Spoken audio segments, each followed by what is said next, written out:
네, 안녕하십니까. 12월 1일 월요일 한겨레 뷰리핑 인사드리겠습니다. 저는 진행을 맡은 논설실장 권태호입니다. 그리고 하영 기자. 예, 안녕하세요. 한겨레 정치부 하영 기자입니다. 네, 김한나 변호사님. 안녕하세요. 김한나 변호사입니다. 반갑습니다. 예, 첫 소식 들어보겠습니다. 국방부 직할부대인 국군심리전단이 2023년 10월부터 지난해 12.3 비상계엄 직전까지 대북전단을 몰래 보냈다고 합니다. 당시 전단 살포 작전에 참여했던 장병이 직접 폭로했다는 소식인데요. 한겨레신문 단독입니다. 예, 이 소식 좀 전해주시죠. 예, 국방부 직할부대인 심리전단이 2023년 10월부터 지난해 12.3 비상계엄 직전까지입니다. 직전까지 대북전단을 몰래 보냈다는 증언이 당시 대북전단 살포 작전에 직접 참여했던 장병에게서 나왔습니다. 큰 용기를 냈죠. 윤석열 정부 집권기에 민간단체뿐만 아니라 군 당국에서도 대북전단을 보낸 것은 일부 보도는 됐습니다. 다만 작전에 참여한 장병의 구체적인 진술이 나온 것은 이번이 처음인데요. 심리전단 간단하게 좀 설명을 드리자면 심리전단은 원래 대북 유사시에 전단을 살포하는 부대인 건 맞습니다. 그리고 확성기 방송도 하고요. 주로 이제 심리전을 수행하는 부대입니다. 근데 원래 이 대북전단이라는 거는 우리 뭐 이미 다 아는 거지만 뭐 북한에서도 삐라를 보내지만 네. 우리 남쪽에서도 보내잖아요. 네. 뭐 예전에 보면 약간 그 80년대 이때 많이 보냈고 네. 그러니까 주로 이제 뭐 약간 연예인 사진 뭐 이런 것도 보내기도 하고 그리고 이제 김일성, 김정일 욕하고 뭐 이런 거 보내고 그러잖아요. 근데 이제 사실 최근에는 이런 게 그러진 않았거든요. 이미 체제 승부에서 이미 끝이 났기 때문에 남쪽이 그런 적은 별로 없었는데. 그리고 문재인 정부 들어서도 이것은 매우 자제되었고요. 실제로 하지 않아 왔습니다. 훈련은 실시한 것으로 보이고요. 다만 2023년 9월에 헌법재판소가 대북전단 금지법을 위헌으로 결정을 했거든요.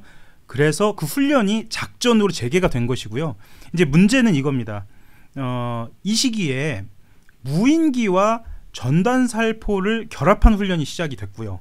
이제 그 우리가 알고 있었던 무인기 작전하고 또 연관이 되고요. 그래서 2023년 10월부터 이 심리전단에서 풍선을 날렸다, 이 작전을 했다는 것은 일종의 에스컬레이팅 되는 과정 아니었느냐, 이렇게도 좀 보고 있습니다. 그러니까 한쪽에서는 무인기를 평양에 보내고 한쪽에서는 이제 대북 전단을 보내고 무인기에 또 그러니까 전단을 실어서도 보내고요. 그러니까 이게 중요한 건 뭐냐면요. 북한에서는 본인들이 얘기했을 때 존엄이라고 하는데 김정은 위원장을 비난하는 것이 평양 시내에 돌아다니는데 굉장히 심각하게 받아들이거든요. 근데 무인기로 갔다가 실어서 거기다 떨어뜨렸다는 건 북한 입장에서는 굉장히 심각하게 받아들이는 것입니다. 근데 사실 이게 북한만이 아니에요.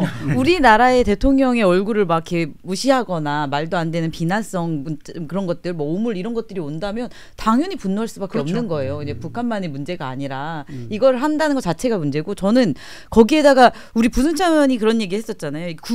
문제는 군사작전인데 시민단체인 것처럼 위장을 해서 한 것들, 이런 그 양면성이 더 문제라고 생각이 돼요. 위장을 어떻게 하죠? 이게 밤 9시부터 11시 사이에 본인들이 이제 설정한 장소에 갑니다. 바람도 봐야 하고요. 무게하고 방향까지 다 고려해서 어느 지점으로 날리는지 정말 작전처럼 이루어지거든요.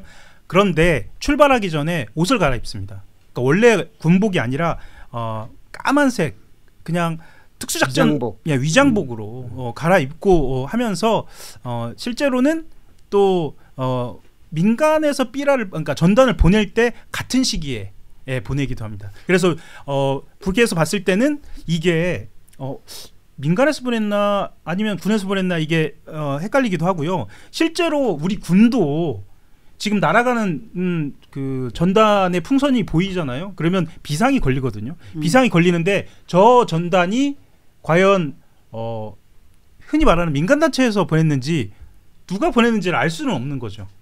군도 몰랐다고 합니다. 처음에는 몰라도 보면 알 거예요. 보면 알 거예요. 그때 당시에도 이 얘기 나왔던 것 같은데, 전단이 이게 민간단체가 보낸 전단이 있고 군이 보낸 전단이 있는데 이거는 이제 공식 기관에서 보낸 거 아니냐, 뭐 그런 얘기들이 조금 있었죠. 그리고 민간에서 보낸 것보다 군에서 보낸 게 훨씬 더 정밀하게 떨어진다고 합니다. 그렇겠죠. 그건 당연하겠죠. 그래서 이 장병 이야기로는 십수년 그 이상 근무한 군인들 같은 경우에는 본인들이 어떤 상황에서도 말만 하면 정확하게 그 장소에 떨어뜨릴 수 있다 뭐 이런 얘기들도 하고 그랬다고 합니다. 대단한 기술이네요. 예. 그리고 양이 보통이 아니던데요. 혹시 정확히 혹시 아시는지 모르겠는데 2달에 한 번 정도 되게 자주 보낸 거네요. 네. 네. 그리고 100개 정도의 풍선을 보냈다고 해요. 그러니까 곳곳에 얼마나 많이 떨어지겠어요. 내 집 앞에 쓰레기가 떨어져도 기분이 나쁜데 그렇지 네. 않습니까? 그러니까 이게 크기를 약간 풍선에 달아서 전달을 보냈다 이렇게 상상을 해보면 크기를 짐작하기 어려운데 어느 정도로 높이 힘있게 뜨냐면 사람이 매달려 올라갈 정도로 아주 그러니까 우리가 일반적으로 생각하는 그런 풍선이 아니죠? 아닙니다. 네. 예, 그러니까 예전에 생각할 때 전쟁 무기로도 쓰였던 어떤 비행선 같은 게 있잖아요. 이런 정도의 규모는 아니지만 그거에 준할 정도로 방향성을 가지고 그리고 동력에 준해서 바람을 타고 날아간 겁니다. 목적이 뭐죠? 사실은 심리전단이니까 심리전만 하는 게 맞겠죠. 심리전만 하는 게 맞는데 아까도 잠깐 말씀을 드렸던 것처럼 2023년 10월 이 시기는 이 이후에 무인기 작전도 마찬가지고 그 당시에 북한의 도발을 의도한 것이 아니냐 이런 의심을 할 수 있는 대목입니다. 물론 이거는 조금 더 수사가 진행이 되어야 하고요. 그래서 좀 확인을 해야 하는 대목이긴 한데 실제로 이 그 장병의 이야기를 보면은 장병들도 그랬대요. 출동을 하면서 이거는 불법 아닌가요? 그러니까 병사들도 알았던 네. 거예요. 네. 목적이 뭐긴요. 명확하게 계엄 도발용이다. 이렇게 명확하게 말을 해야지 의뢰됩니다. 아니 계엄하기 전에 지금 그러니까 사실은 계엄의 시작점이 준비가 그 전부터 있었다라는 걸 보여주는 거의 거라고 1년 전부터. 생각해요. 네, 맞습니다. 그래서 이제 북한이 어쨌든 우발 사태를 일으키도록. 예. 네. 저는 솔직히 왜 정치를 하게 됐냐면 대학교 때 이런 생각을 했어요. 이 남북 분단 상태가 오히려 정말 이념을 지키기 위해서 자기의 기득권을 지키기 위해서 상대를 활용하고 이용하는 거 아니냐. 설마 우리나라도 할까라는 생각을 했는데 하고 있다라는 걸 지금 2024년, 25년에도 5년은 아니죠. 24년, 23년에도 하고 있다라는 걸 보여준다라고 생각이 되어지고요. 저 왜 우리 명확하게 말 못합니까? 계엄 도발용이었다. 그렇지 않습니까? 그러니까 우리나라 원래 했었고 7, 80년 네. 쭉 했었고 그러다 사실 안 하다가 예. 지금 다시 윤석열 정부 때 다시 또 이제 하게 되는 이런 건데. 예, 그 장병 얘기를 조금만 더 드리면은요. 실제로 이 부대에서 그것을 실행했던 장병들도 느꼈나 봅니다. 이제 이런 얘기를 합니다. 그 얼마 전 특검이 수사한 평양 무인기 보도를 보면서 내가 했던 일이 내란 계획의 일부였던 거였구나. 이렇게 본인들도 생각했다는 겁니다. 이후에 자괴감이 느껴지는 거죠. 그러면 그 장병이 있으면 그 위에 장교가 있을 것이고 그렇죠. 그 위에 지휘관이 있을 것이고 네. 그 층층이 다 이 작전이 수행되는 과정에서 다 알았을 거 아닙니까? 그렇죠. 그래서 무인기 작전도 마찬가지고 이번에 드러난 심리전단의 이 작전도 마찬가지고 좀 수사가 좀 필요한 대목.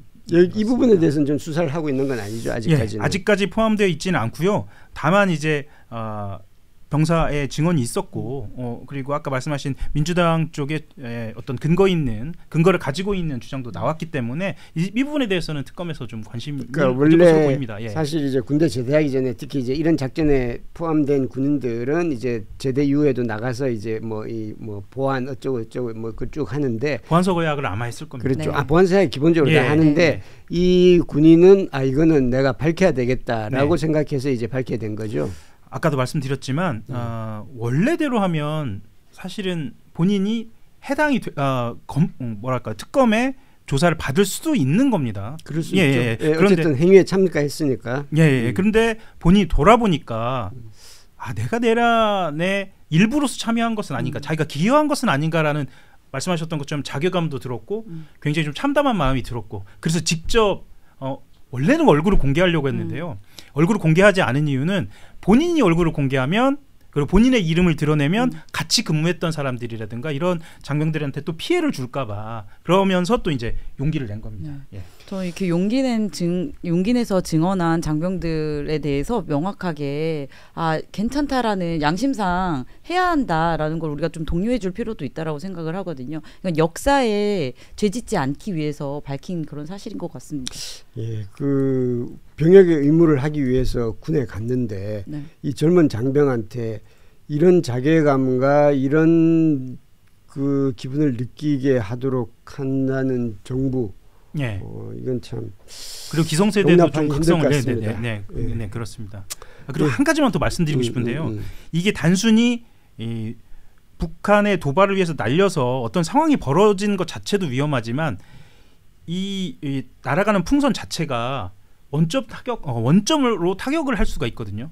그렇죠. 그러면 사실 띄울 때 그 군인들이 굉장히 위험한 위험한 상황에 노출이 되는 겁니다. 그래서 사실은 이런 이야기도 합니다. 보안이나 작전 성과에만 딱 몰입해 있고 우리들 안전, 그러니까 병사들 안전 너무 뒷전이었다는 게 느껴졌다는 거예요. 이것 또한 병사가 꼭 강조해달라고 이런 얘기. 지휘관의 자격이 없는 거죠. 예. 네. 다음 소식으로 가보죠. 윤석열 전 대통령이 지난해 10월 검찰이 김건희 씨의 주가 조작 사건을 무혐의 처분한 당일 박성재 전 법무부 장관과 텔레그램 앱으로 메시지를 보낸 사실이 확인됐어요. 예. 윤석열 대통령이 드디어 등장을 합니다. 계속 김건희 씨만 등장을 했는데요. 윤석열 전 대통령이 지난해 10월 도이치모터스 수사 결과 발표가 있었던 당일에 김건희 씨 주가 조작 혐의와 관련돼서 도이치 검찰 수사가 불법 수사임을 한동훈이 알고도 사악한 의도로 인연을 끌었다. 그러니까 이게 발표 당일이니까 아직 발표가 하기 직전에 이제 보낸 건가요? 아니요. 발표를 한 날 후에 보낸 거긴 합니다. 그러면서 이제 이게 어떤 의도로 보냈는지 또 그리고 어떤 과정에서 보내졌는지까지에 대한 디테일은 나와 있지는 않습니다. 말씀하셨던 것처럼 이미 다 윤석열 전 대통령과도 교감이 있었고 이렇게 결과가 나온 것에 대해서 확인차 보낸 것인지 아니면 지금까지는 김건희 씨가 작업은 다 해왔고 본인이 뭐랄까요 지금까지 해온 것에 대한 또 다른 차원의 확인을 한 것인지는 아니 그러면 밝혀지죠. 이제 발표를 했잖아요. 네. 발표를 해서 이제 혐의 없음 해서 그걸 보내고 그리고 이제 한동훈 전 장관 욕을 실컷 하는데 네. 그걸 법무부 장관한테 보낸 거는 그다음엔 한동훈 수사하라는 얘기인가요? 아니면 뭔 얘기인가요? 그냥 이제 넋두리 하는 건가요? 넋두리일 수도 있고요. 왜냐하면 밤에 보냈거든요. 이때 이미 술이 한 잔, 뭐 폭탄주 20잔씩 그러니까 이해가 되네. 그리고 어떤 내용을 같이 보냈느냐를 보면 또 이해가 좀 되는 대목이 있는데요. 이재명 사법 리스크라는 이런 키워드를 보내기도 합니다. 검찰, 민주당, 언론이 이재명 사법 리스크를 방탄해주고 있다라는 말을 한동훈이라는 키워드랑 같이 묶어서 보냅니다. 그래서 12월 3일 작년 그렇죠. 이맘때쯤 그 한동훈도 같이 죽이고 싶었다라는 게 이제 나오네요. 네, 그게 이제 그렇죠. 연장선상에서 윤석열 대통령, 그러니까 윤석열 전 대통령 머릿속에는 민주당, 언론 그리고 이른바 민주당 협조하는 검찰하고 한동훈하고 이렇게 같이 묶여 있었던 거죠. 근데 이게 그때 당시로 쉽게 돌아가 보면 그때 당시에 민주당 도이치모터스 사건에 대해서 이제 검찰이 무혐의 처분을 내리지도 않고 유죄 처분을 내리지도 않고 계속 끌기만 했어요. 몇 년 동안. 그래서 그때 민주당에서도 얘기하고 한 게 야 그렇게 자신 있으면 차라리 무혐의 처분을 해라. 무혐의 처분도 못하고 하니까 그냥 가만히 쥐고 있는 거 아니냐. 그렇다고 이제 기소는 못하고 쥐고 있는 거 아니냐. 그 현장에서 그러니까 이제 검사 실제 수사팀에서 그 얘기가 그 지적이 계속 많았죠. 근데 이제 아마 윤석열 김건희가 보기에는 이거 왜 빨리 무혐의 처리 안 해? 라는 그리고 이제 정권도 바뀌었는데 한동훈 뭐 하는 거야? 그런 불만들이 계속 쌓였겠죠. 그때부터 아마 한동훈과 윤석열과의 신뢰관계는 깨진 것으로 지금도 이렇게 문자로 드러났지만 그렇게 보여집니다. 그리고 이제 그걸 이제 박성재 장관한테 이제 너 잘했어. 그렇죠. 라고 하는 것 플러스 이거 다 이제 그 한동훈이 이렇게 쥐고 있었던 거야. 그리고 또 하나 더 하자면 한동훈이 장관 때 이거 끌었다는 거 아닌가요? 그리고 사악한 의도였다라는 걸 보면 박성재 너도 잘해 이렇게라는 거 보여집니다. 메시지. 그렇게도 보여집니다. 근데 박성재 장관은 잘할 사람 같아 보여요. 잘할 사람이죠. 잘할 사람 같아 보여요. 충성을 다했고요. 지금 그게 하나씩 이렇게 드러나고 있는 겁니다. 근데 이게 원래 그러니까 윤석열 대통령이 법무부 장관한테 보내기 전에 김건희 씨가 먼저 보냈죠. 박성재 장관한테. 지난주 브리핑에서도 말씀을 드렸습니다. 주가 조작 피의자 신분이었죠. 당시에 김건희 씨는 6일 먼저 보냈습니다. 6일 먼저 수사 결과 발표 전에 보냈는데요. 10월 12일 박성재 전 장관에게 메시지를 보낸 걸 보면 여론 재판을 열자는 것이냐라는 어떤 윤상현 국민의힘 의원의 게시물 링크 그 내용을 보낸 겁니다. 그러니까 이 말을 하고 싶었던 거죠. 네. 근데 저는 여기서 네. 김건희가 윤상현에게 이런 메시지를 해라라고도 좋게 지시한 게 아닐까라는 생각이 들어요. 그러니까 김건희가 윤상현에게 너 이런 메시지 좀 넣어. 아 그래? 그럼 페북에 올라가. 아 이 페북 링크 돌려. 이런 말을 윤상현이 하네? 너도 알아서 기어. 이런 얘기를 6일 전부터 한 이런 게 아닐까. 어떻게 생각하십니까? 그럴 수도 있겠네요. 충분히 가능한 예. 상황이고요. 그거에 맞춰서 또 이제 윤석열이 또 바로 이제 메시지를 보내지 않습니까? 예, 네. 윤상현 의원이 충분히 그랬을 수도. 그러니까 명태균 게이트를 또 보면 네. 윤상현 의원이 굉장히 움직이잖아요. 밀접하게 연관이 되어 있고 그 전부터 네. 같이 판을 짜고 동조하고 하고 있습니다. 그래서 윤상현 의원도 반드시 수사 빨리 진행해야 된다라고 생각되어져요. 요즘엔 윤상현 의원이 조금 다른 목소리를 내고 있긴 하던데. 윤상현 의원은 바람보다 먼저 눕고 먼저 일어나는 그렇죠. 아주 영민하달까요? 예, 이런 스타일이기 때문에 저는 이번에 대단하다, 그 행동을 이번에도. 이번에 끝장을 내야 된다. 이번 행동 네, 이번에 네. 남영희 위원장님 화이팅! 예, 알겠습니다. 다음 소식 한번 보겠습니다. 이번에도 한겨레 단독 보도인데요. 이것도 이제 김건희 씨 관련 내용이네요. 대통령 관저 리모델링 공사를 따낸 그 21g이라는 업체, 이게 코바나 컨텐츠부터 이제 관계를 맺었던 업체죠. 예. 거기에 대해서 이제 계약 전부터 21g이 김건희 씨와 접촉을 했고, 네. 김 씨가 관저 시공업체로 결국 21g을 선정하는데 관여한 거 아니냐라는 건데, 이게 취임 전부터 김건희 씨하고 21g하고 관저 공사 접촉을 한 거죠? 네. 한겨레가 확보를 한 자료를 보면은요, 2022년 4월, 그러니까 취임 전입니다. 4월부터 8월까지 아크로비스타 차량 입출차 기록을 보면 됩니다. 거기에 8차례 이곳을 방문을 했는데요. 김태형 21g 대표의 아내 조 씨, 굳이 조 씨를 제가 언급드리는 건 조금 이따 설명을 드릴게요. 아내 조 씨의 명의의 차량은 2022년 4월에 한 3시간 정도 머무른 것으로 보이고요. 그리고 21g 차량도 같은 해인 22년 5월에 2차례 방문을 했습니다. 21g이 같은 해 5월 관저 리모델링 공사에 착수하기 전에 3차례 아크로비스타 방문해서요.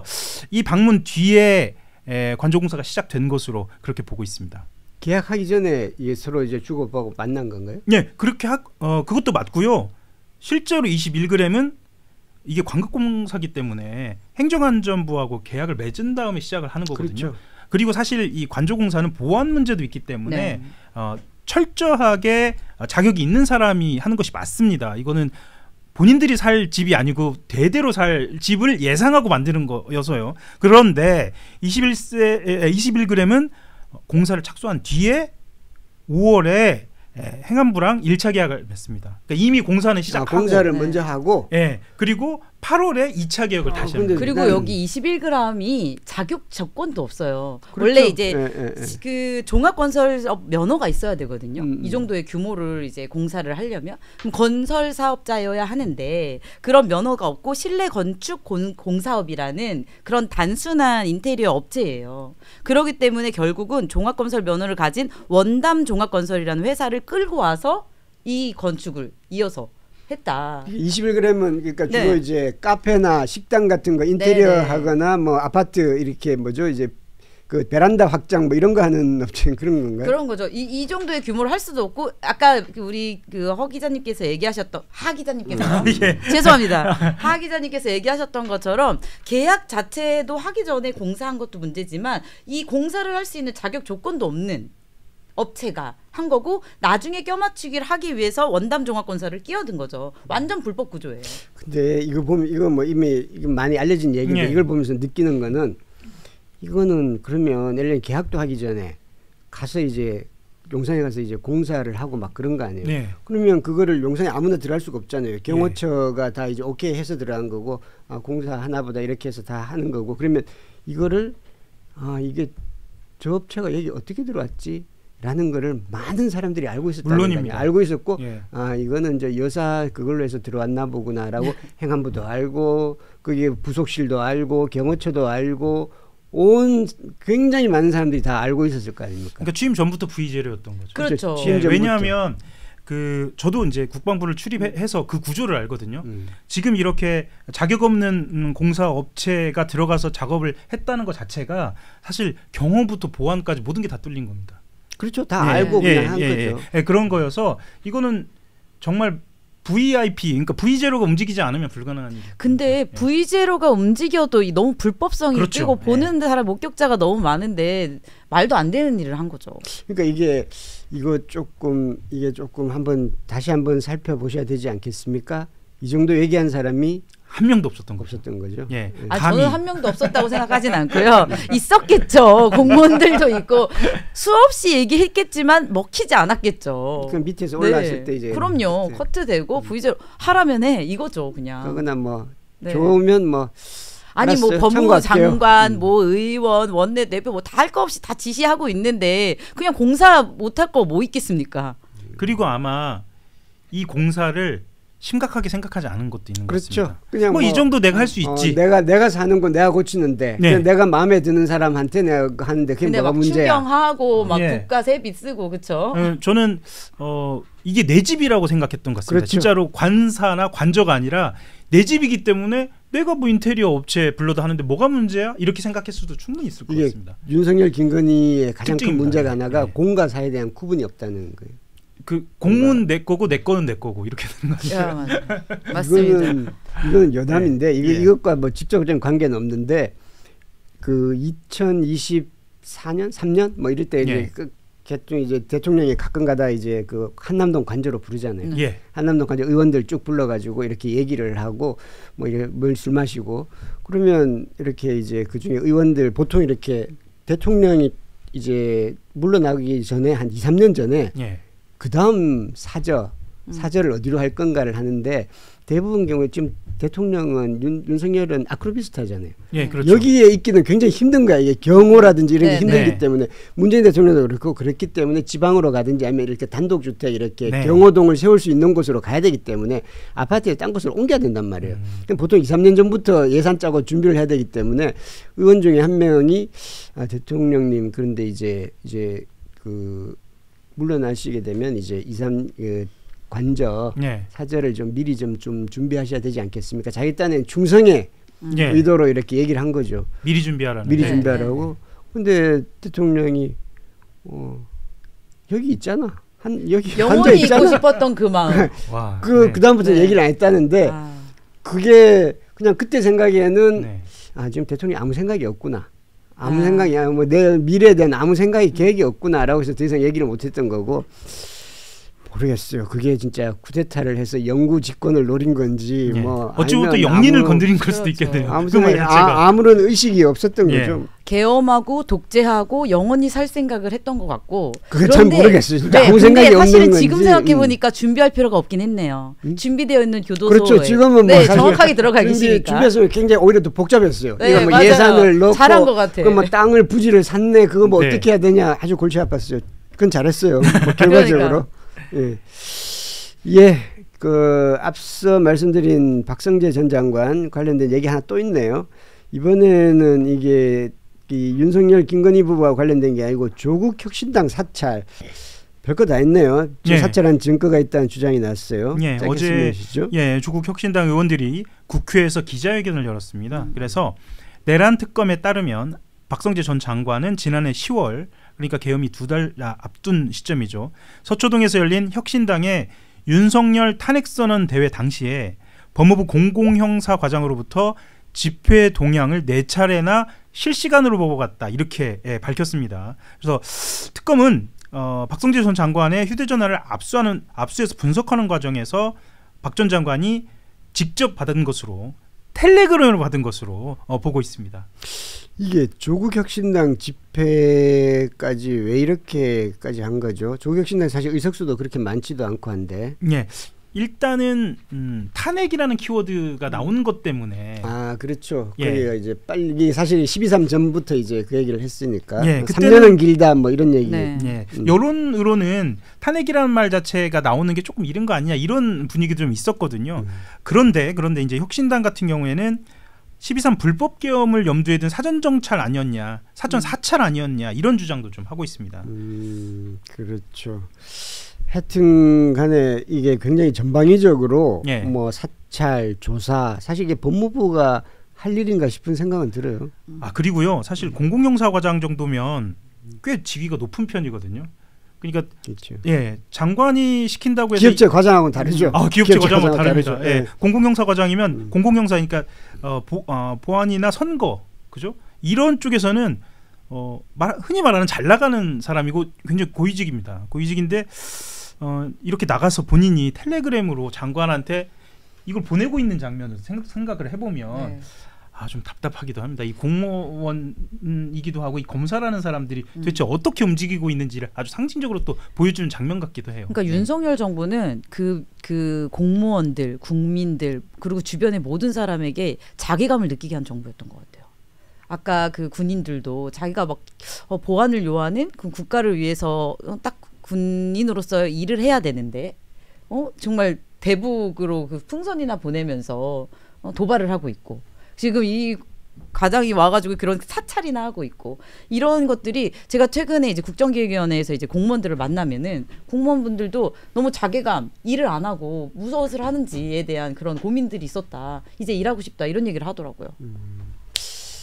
뭐 이건 너무 옛날 말씀, 진짜 공자님 말씀인데 공자님이 그 얘기했다 그러더라고요. 불의한 정권에서 직을 맡는 것은 정의가 아니다. 그러니까 그런 뭐 하여튼 뭐 공무원 뭐 과장이야 뭐 거기에 해당 안 될 수도 있겠습니다만은 예. 다음은 이제 쿠팡 얘기 한번 해보죠. 국내 최대 전자상거래 업체 쿠팡에서 이용자 3,370만 명, 이거 우리나라 성인 전부 다 아닙니까? 예, 맞습니다. 3,370만 명의 이름과 전화번호, 주소 등 개인정보가 유출된 것으로 확인됐어요. 네, 그 현황에 대해서는 지금 보도를 통해서 많이 아실 거고요. 간단하게만 설명을 드리겠습니다. 피해 규모는 말씀하셨던 것처럼 쿠팡 이용자 대부분이고 성인 대부분이라고 볼 수 있습니다. 그렇죠. 쿠팡 아는 사람이 거의 없어. 한 번이라도 한 사람 다 있으니까. 그렇죠. 성인 인구의 4분의 3이라고는 하는데 사실상 전부라고 봐도 될 것 같습니다. 그런데 문제는 뭐냐면 유출된 정보를 악용한 스미싱이나 보이스피싱을 걱정하는 목소리가 많고요. 이게 지난 6월부터니까 그 이후에 혹시 나한테 온 스미싱 문자나 이런 것들이 이것 때문 아닐까라고 생각하시는 분들도 많습니다. 그래서 사실 이것에 대한, 그러니까 유출된 것 자체도 문제지만 이것을 어떻게 대처할 것인가에 대한 설명도 좀 필요할 것 같습니다. 이게 지금 누가 뭐 어떻게 유출을 한 거예요? 뭐 했어? 해외 서버를 통해서 뭐 중국에서 유출을 했다. 중국인 직원이 네, 중국인 유출을 했다라고 쿠팡은 이야기는 하고 있는데요. 저는 쿠팡이 이렇게 먼저 선제적으로 이야기를 하는 것이 어떤 것인가, 저는 굉장히 문제가 있다라는 생각이 듭니다. 왜 그런 생각을 하게 됐냐면 본인들의 잘못에 대해서 명명백백하게 사과하는 게 우선인데 일종의 프레임 전환 같은 느낌도 좀 들어요. 네, 문자 혹시 받아보셨어요? 전 어제 받았거든요. 근데 막 이렇게 노출되었습니다 막 이런 용어를 쓰고 자기 책 축소하려고 하는 그런 느낌도 전 있었고요. 근데 이게 진짜 큰 문제는 뭔지 아십니까?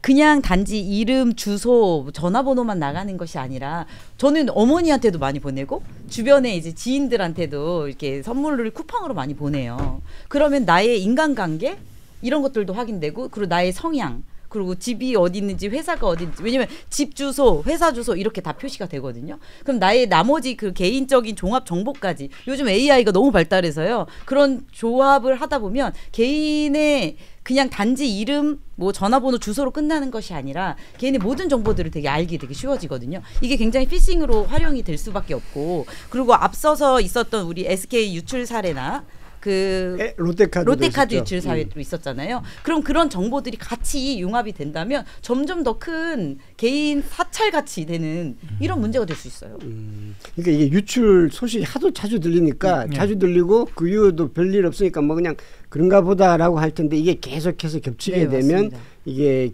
개별적으로 이렇게 다 알게 되고 지금 제일 극한 게 그냥 결제 정보까지 가는 거 아니냐라는데 아직 그것까지는 아닌 거죠. 그것까지는 아직 아닌데요. 제가 이제 간단하게만 설명을 좀 드리겠습니다. 이게 좀 얼마나 심각한 사안인지 간단하게 설명드리면 우리가 주의할 것은 이겁니다. 제일 먼저 주문 내역 같은 배송 관련 정보가 나간 거거든요. 주소랑. 그래서 택배 도착을 가장한 문자가 옵니다. 이건 정말 조심해야 한다는 겁니다.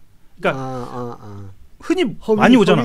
허위 문자가 올 수 있다는 거예요. 그럼 보통 그런 문자가 오면 이렇게 URL이 걸리거든요. 그 URL을 클릭을 하면 이제 당분간 안 된다라는 이야기예요. 왜냐하면 그 URL로 들어가면요, 그럴싸하게 쿠팡과 비슷한 배달업체와 비슷한 곳으로 넘어가거든요. 그것까지도 충분히 만들 만한 여력이 있다는 겁니다. 그래서 택배를 가장한 악성 코드를 전달하는 문자 특히 조심해야 하고 그리고 그 다음은 이제 법원 출석, 과태료 납부 이런 네. 것까지. 예.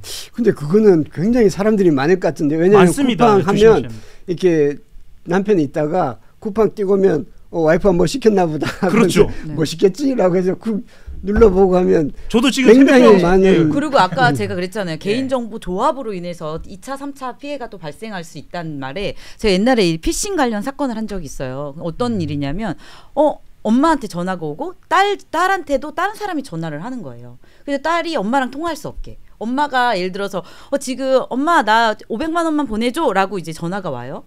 그런데 그럼 요즘에 하도 피싱에 대한 교육이 돼 있으니까 나이 드신 어머님들도 딸에게 전화를 하고 싶은 거죠. 그럼 딸한테 전화를 하면 딸이 통화 중인 거예요. 다른 전화로 하더라도 이런 정보들이 조합을 하면 더 정말 치밀한 범죄에 활용될 수 있다라는 거죠. 굉장히 점점 발전을. 네. 예. 그럼 당분간은 이걸 그런 게 오더라도 조심하셔야 한다. 조심 또 조심. 하지 말고 차라리 전화로. 네네네. 전화로 뭐 시켰어? 라고 전화를 하든지. 예. 그리고 이메일도 많이 쓰시거든요. 그것까지 말씀드리겠습니다. 이메일 주소가 나갔기 때문에 그 주문한 상품 관련 환불 교환 안내 이런 게 오거든요. 환불 교환 이런 거 오면 사실 클릭 안 할 수가 없어요. 맞죠. 그렇죠. 이게 뭐지라고 해서 이제 그래서 하게 되는 거죠. 네, 이런 거 오면 굉장히 조심하셔야 한다. 예. 그렇게 말씀 전해드리겠습니다. 조심할 일이 많네요. 웬만하면 클릭을 좀 삼가하도록 해야 되겠네요. 예, 알겠습니다. 1부는 여기서 마치고요.